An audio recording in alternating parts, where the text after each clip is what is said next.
மார்கழி மாதத்தில் நாம் செய்ய வேண்டிய இன்னொரு விஷயம் அன்றாடம் வாசல்ல கோலம் போடுறது. இதை நான் வருஷந்தோறும் சொல்றேன்.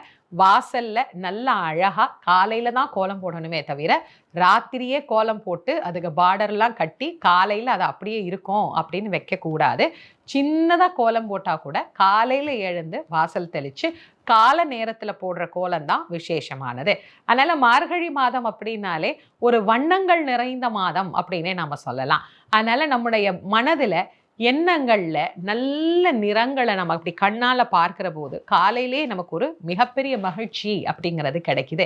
இந்த மகிழ்ச்சியான மார்கழி மாதத்துல குளுமை எப்படி நமக்கு உடலுக்கு குளுமை தருகிறதோ அது போல இந்த வழிபாடுகள் நம்முடைய மனதுக்கும் ஆன்மாவுக்கும் குளுமை தரக்கூடியதாக அமையும். இந்த வழிபாட்டை எல்லாரும் செஞ்சு இறைவனுடைய அருளை பரிபூரணமாக பெறணும் அப்படின்னு உங்கள் அனைவரையும் அன்புடன் வேண்டி மகிழ்கின்றேன்.